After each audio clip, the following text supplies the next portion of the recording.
এয়া আমাৰ গাঁৱৰ পৰিৱেশ কি ধুনীয়া নহয়নে? এইকেইটা দিন এইকাৰণেই ভাল লাগে। চাৰিওফালে এজাৰ সোণাৰু কৃষ্ণচূড়া ৰাধাচূড়া ফুলি পৰিৱেশটো একেবাৰে ৰঙীন কৰি ৰাখে। আকৌ বৰষুণটোতো আছেই, পৰিৱেশটো একেবাৰে জীপাল কৰি ৰাখে। গাঁৱত থকাৰ আমেজেই সুকীয়া সঁচাকৈ।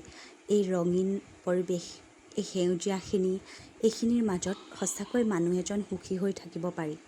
আৰু সেইদিনা আমাৰ কঠীয়া পৰাৰ কিছু মুহূৰ্ত ভিডিঅ'ৰ জৰিয়তে আপোনালোকলৈ বুলি আগবঢ়ালোঁ। গাঁৱত আচলতে কঠীয়া পৰা হওক, ন ভুই ৰোৱা হওক বা ন ধান দোৱাই হওক, এইবোৰ একোটা সৰু সৰু উৎসৱৰ দৰে হৈ পৰে। এইবোৰতেতো আন্তৰিকতাবোধ, দায়িত্ববোধ সোমাই থাকে। সকলোৱে লাগি ভাগি কৰিলে আচলতে কষ্টবোৰো অলপ কম হোৱা যেন লাগে নহয়নে? সেইদিনা কাষৰ ঘৰৰ দাইকেইজনে আহি দেউতাক সহায় কৰি দিয়াৰ কাৰণে হয়তো দেউতাৰো কষ্টটো কমিছে আৰু লগ হৈ কামটো কৰিলে সোনকালেও হোৱা যায়, মনৰ বলো পোৱা যায় আৰু ফূৰ্তিও এটা হৈ যায়। খুব ভাল লগা মুহূৰ্ত আচলতে এইবিলাক। ইঘৰে সিঘৰে লাগি ভাগি সকলো কাম কৰা, ইজনে সিজনেক সহায় কৰি দিয়া, সকলোৱে লাগি ভাগি এসাঁজ খোৱা, এইখিনি আন্তৰিকতাবোধ, এইখিনি দায়িত্ববোধ, এইখিনি মৰম চেনেহৰ কাৰণেইতো মানুহে মানুহৰ মাজত প্ৰিয় হৈ থাকে।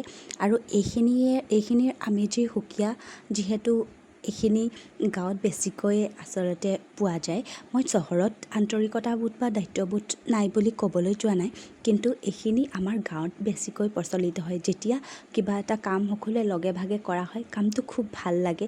সকলোৱে হাঁহি ফূৰ্তিৰ মাজেৰে যেতিয়া এটা কাম সম্পূৰ্ণ হৈ যায়, তেতিয়া আচলতে বেছি ভাল লাগে নহয়নে?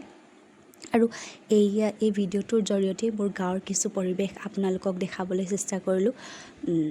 ভিডিঅ'টো শেষৰলৈকে যদি চাইছে তেতিয়াহ'লে আন্তৰিক ধন্যবাদ আৰু কৃতজ্ঞতা। ভিডিঅ'টো চাই কেনে পালে মোক জনাবলৈ নাপাহৰিব। কিবা যদি ভুল ত্ৰুটি হৈছে তাতো মোক জনাবলৈ নাপাহৰিব। আৰু এয়া শেষত খানা পিনাৰ অকণমান ভিডিঅ' দেখুৱাই ভিডিঅ'টো ইমানতে সামৰিছোঁ। আজিলৈ আদৰেৰে মৰমেৰে বিদায়।